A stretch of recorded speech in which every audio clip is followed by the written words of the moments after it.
5, it's like, it's a miracle. That you had actually done 9 seasons is, nothing can prepare you for that.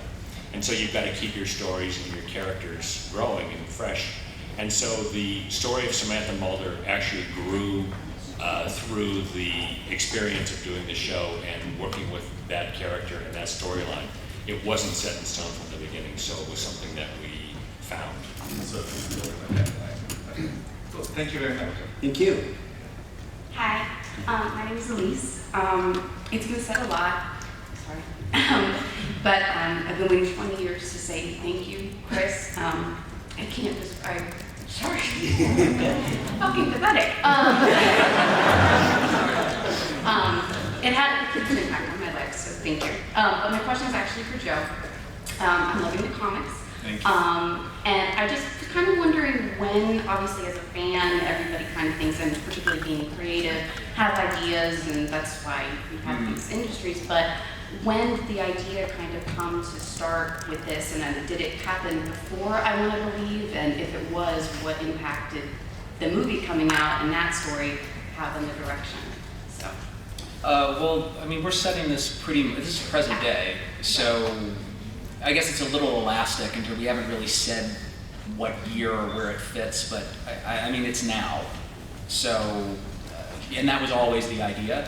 When I was asked if I had any interest in writing this, that's how it was proposed to me. We were going to pick this up as potentially calling it season 10. So, you know, for me, How come the characters look like they're 12 sometimes? You know what, I was told by an actress a long time ago doing licensed comics, she said, always make sure everybody, no matter what age they are now, looks like they did in college in the comic book. Yeah. That gets approval across the board. Yeah. I get it. So Smokey Man's got no tea, I guess. Here's a rejected cover of Jillian right here. She did. Is that me? We're going to superimpose your head on that. Get a little hair, yeah, lighten that up a bit. Fantastic. Hi. We're going to turn it into a cartoon too. Oh, that's awesome. Who drew that one? That's the Sharp Brothers, a couple Australian artists. Oh, yeah. For the coming animated series. It's sort of like we all have the mystery machine. That's where you're at right now. Oh, damn kids. Exactly. We're ruining real estate development. It's all over the place. That's funny. Awesome. Hi, your question. Hi. Thank you so much for coming here. My question was for Joe. So, was there any storylines or paranormal phenomena that you just really wanted to do in the TV series that you never were able to, that you might want to explore the podcast? That's my question. We basically did everything we wanted to do. There are a couple of things that I was just answering this question today for someone. There were a couple of things that we explored. We actually worked on the stories, and for some reason they never took perfect shape. So I'm actually saving those for something else I'm working on right now. But as far as what Joe can do, I think with comics the sky's the limit. It's really a chance for his imagination to go wild here, like ours did on the TV series. Thank you. Hey. Hey. My question is for Jillian. You're very delicious in Hannibal, by the way. Not in a creepy, delicious way. Characterly delicious. My question is, the first time you saw Dean, what was the first thought that went through your head? When you saw him on set? That looks familiar. No, you mean on set? The first time I saw Dean? Yeah. On set? You're going through your sides, you look, you see this guy standing there, long hair and glasses. I don't remember. I mean, I actually oddly remember the first scene that we did with the Lone Gunman. And so I probably had the same thought for all of them, which is, oh my God. Is this gonna sell? No, they were great. I love the Lone Gunman. It was such a great trio. It was fun to do too. Yeah. That first season, that was episode 13 in EVE. What was that episode when I was drugged? Oh yeah. What was that? Three of a Kind in Vegas. Yeah, and I was sitting on the edge of the bed and Yeah. smoking, And you were like, and you guys were like lighting a cigarette for me. And yeah, because you were, we were all in Vegas. Did Frohike give me Rohypnol? Chris, what was the plot to that? Was that, did you have Frohike? It's a family show. Thank you. That's one of the storylines. Yeah. Anyway, we digress. That was fun, that episode. Yeah. Hi. Based on the original show, or the original comic and the show itself, is the original series of comics going to play, I know it's a different publisher, but is that going to play into the themes as you move forward, or will you incorporate any of what happened in the original comic to... No, I don't expect so. Okay. Yeah, that's not. Those weren't canon. Chris had no involvement in those. We are putting those back out though, because the artists on those were people like Charlie Adlard, who draws The Walking Dead, so it's some really good looking comics. So we're collecting those too, so anybody that liked X-Files in any form of comics, you'll be able to re-experience them. Sweet. Thank you. Were those the ones that Image did originally? Tops. Tops, oh yeah, right. Yeah, that was the one where I didn't have approval and I looked like a chubby Paul Williams for some reason. Too obscure reference, Paul Williams? Okay. Hi. So we all know how Scully and Mulder felt, their respective, opinions on paranormal activity. How do you all feel about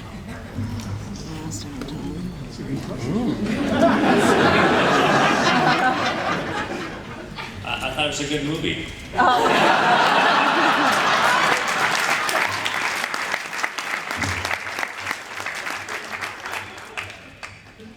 1, 2, 3, and 4. I'll answer the question. I've actually never had a paranormal experience, but I still say, if there are aliens, they owe me a visit, because I have been their biggest promoter for the last 20 years. And the thing is that I actually have had experiences, but if I talk about it, that will be the only thing that will be printed on any of the press about this panel today, so I'm going to. It's true, because I would think, we did a documentary on conspiracies and paranormal, and if I had any paranormal experience, everybody go, oh, Dean misses the show. No, seeing things. Never talk about them. Can I ask a quick sort of adjunct question to that? There was earlier this year there was that the citizens hearing on public disclosure in DC, where a lot of former military pilots and whatnot all got together and presented their evidence. Do you think in our lifetimes that there will be any sort of actual disclosure of something salient, that actually reveals anything, or is this all still just people talking? Is he an speculating? expert on this? Yeah, well, I know Stephen Bassett. I'm just thinking, Yeah, he's do the all of guy you who's think in front of it. that we're heading toward that, or is it still just people speculating? Here's what I think. When Clinton took office, he went to his military brass and he said, I want 2 questions answered. One was about something and one was about the existence of aliens. And even he couldn't get a straight answer. Right.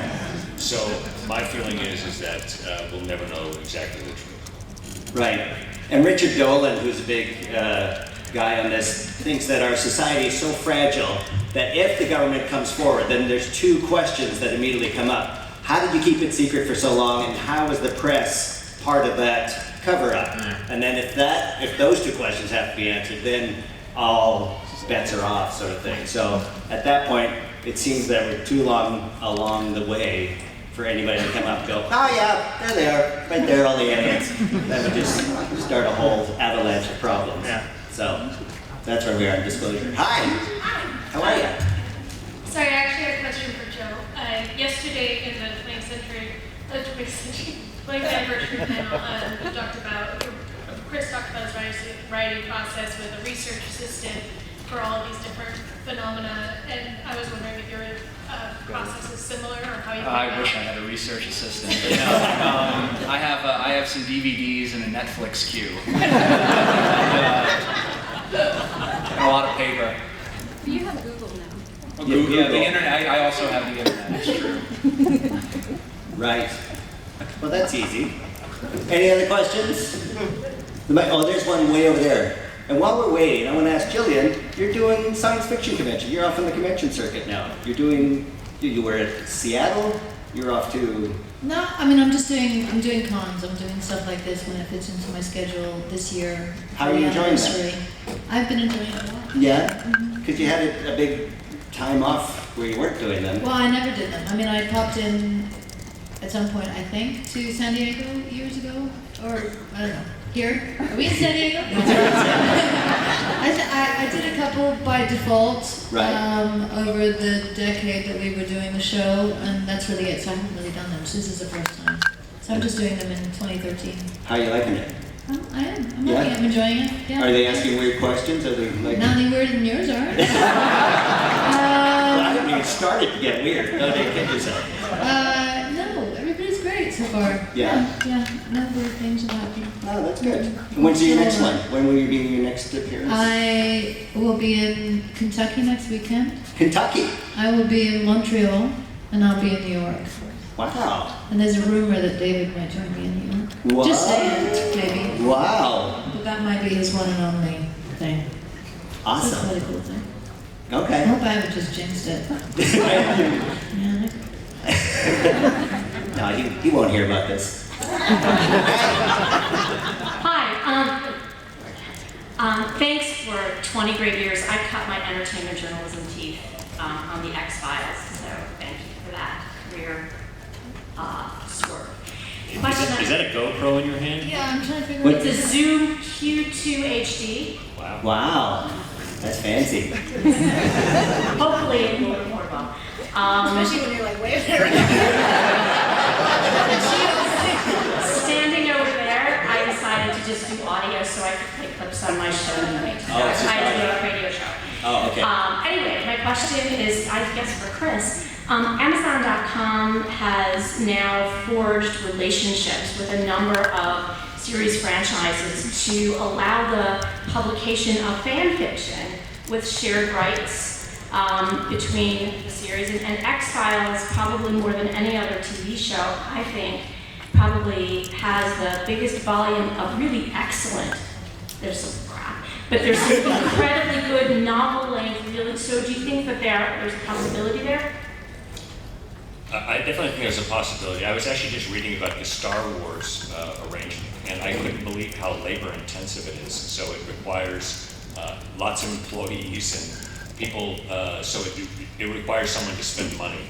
And whenever you're asked somebody to spend money, especially 20th Century Fox,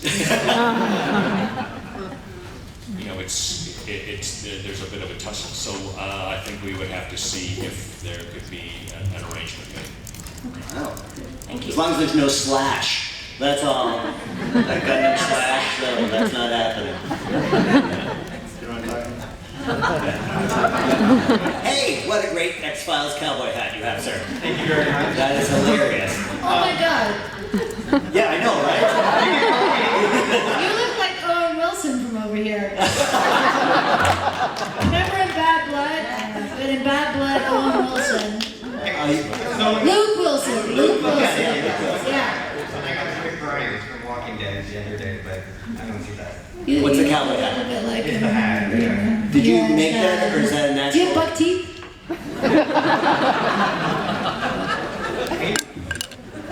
Is that an official Fox licensed product? Is that No, it's unofficial. Oh, okay. There's nobody from Fox here. Oh yeah, you're the guy with us tied to your arms. We did a photo yesterday. Yeah, we did. Uh-huh. I'll be back at the room for your autograph with the slinky dress. Yeah. Anyway, well, I want to thank you guys. I thank you before, and thank you, Chris, for 20 years. And it was a scary show, but it's good to spend time with family and get to talk about it. It was a great water cooler show, one of the first ones I remember being so young. And also, Jillian, I just wanted to say, you were, I don't know if anyone's told you this, you look incredible in Johnny English Reborn. Jillian Anderson? You're one of two people in America who saw that. Well, they're missing out. You didn't trade it. My questions for you, and thank you, IDW, for bringing X-Files back in such a brand. Happy to do it. Thanks for supporting it. So two questions for you, Chris, and I don't know how much you can say about it. I grabbed two things on this thing called the internet. One, we're working on a new series, TV show, and I don't know for what network or if there's a network for it yet. And then the other one is, I've heard they're remastering X-Files for Blu-ray, or they're in the works for it, and coming out soon. I don't know how much you guys can share. I'll answer the third question. Yes, I'm working on something new, and with any luck, could be announced soon. Secondly, I just had a conversation with a guy from Fox yesterday who said they're pushing for that Blu-ray release, but it hasn't been formalized or it's not official, so stay tuned for that. But they are releasing it on HD. Oh, they are? Okay, great. Thank you, guys. Thank you. Hey, how are you? Hello. I'm a news on X-Files fan as well as a big time Lone Gunman fan. Thank you. And to hear the onset of the program here that indeed there's going to be the resurrection of the Lone Gunman, I wanted to find out if the fourth Lone Gunman, Jimmy, will also possibly be a part of it. That's a joke question. The fourth lone gunman, Jimmy Bond, who was the, what would we call him? The Lone Gunman series. In the Lone Gunman series, we had Jimmy Bond in there in our office helping out. Do we have the rights to such things? Do we have the rights? You do now. Possibly. And finally, is there also been possibly any talk at all about possibly in the future, in the series, in the comic books even, of reuniting Scully with her son? Oh. But you gotta read the comics. Yeah, that's a question that I don't think I could answer fully, other than just keep reading. Thank you. Hi. Hello, got two real quick questions. For Jillian, when you first realized you got the role and you first realized your name was going to be Scully, what were your initial thoughts on that? I had no frame of reference for that name, so it was just a name like any other name. It wasn't weird to me. Is it weird all these years later that people probably still refer to you as Scully?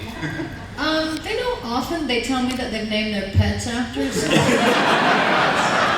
kind of about the extent of it. And Chris, real quick, with the Cancer Man episodes, with the Cigarette Smoking Man episodes, as I rewatched them on Netflix, it seems like there's a bit of a strategy to how you place those throughout the season. Can you talk a little bit about how did you plan those episodes along with the rest of the season? During the TV show? Yes, during. That storytelling actually took shape in the second season with Colony and Endgame when we realized we had something, more interesting story to tell with the mythology. And so I think we did about 6 of those a season, and it just gave us a chance to explore those characters and David and Jillian's relationships in more interesting ways. So that's how that came about. Thank you. Well, in our last 5 remaining minutes, how about we all just go down the panel and wrap it up and give our Twitter handles, our Facebook, all of that, and how we can all find more of these comic books. Well, yeah, I mean, how about just tell everybody at 3:30 today, again, everybody will be signing at the IDW booth. We actually did a special cover with Chris on the cover just for Comic-Con. So come on down, say hi to everybody, chat a bit more. And again, first of all, thank you all for the support. Mm-hmm. And thank you, Dean, Jillian, and Chris, especially for doing this panel. I really appreciate it. Right. Hey, Chris, are you on Twitter? Are you tweeting? I'm on Twitter. Oh, Chris, you are, but Chris, No, I'm not. I have no social media. No social media whatsoever. Is that weird? Does everybody go, how do I connect with you? Is that, or is Frank. No. And Jillian, what's your Twitter? I think I'm following you. Jillian Anderson? No. Somebody just... At Jillian A. Jillian A. At Jillian A. It's at Jillian A. Right. I knew I had some version. I don't really tweet. It's but it's a long story. If there's something important to say, then somebody else. Yeah. But your charity work comes up on Yes. there all the time, which is lovely.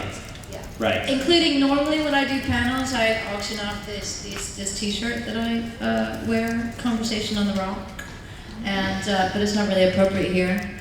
But, Why? Oh, wait, who's deciding that? Who's deciding it's not would you be appropriate? okay if I asked you? Would that be okay with you? Yeah, All right.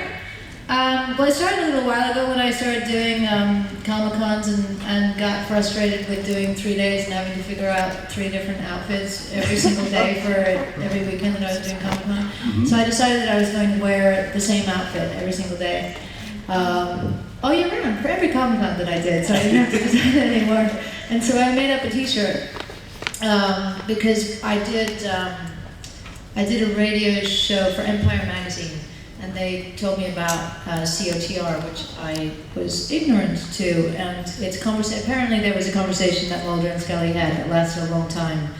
Were we in a rock or a log? Quagmire. In Quagmire. And anyway, it's known as COTR, so I had these t-shirts made up. And the last couple Comic-Cons I did, I auctioned them off at the panel, warning people that they're a little ripe.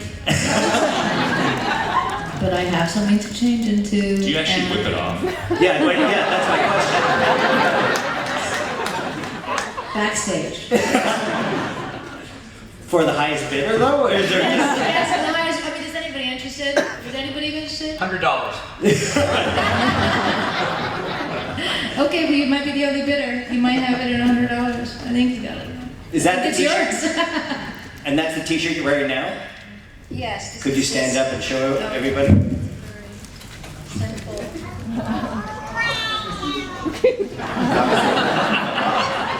Fantastic. Are you bidding above $100, sir? 120. 120. Do we have time to do an auction? 120. I got $80. You got $80. All right, if you're together, you can give it for 200, 100. How about you just see why don't you come to the booth and we'll do the bidding there at 150. 150? Yes. Anybody else above 150? It's for charity. 200 back there. Okay. Well, why don't we just 200 going once, going twice. 250 for charge. I should charge somehow. To charge, yeah. Do you have Yes, we have a way to charge. We have a way to charge. Yeah. 250 going once, going twice. 260. 300. We got to stop. So. Okay, anybody above 300? 350. Stop. 350. 350 right now. How much? 500? 355. 350. I'm enthusiastic.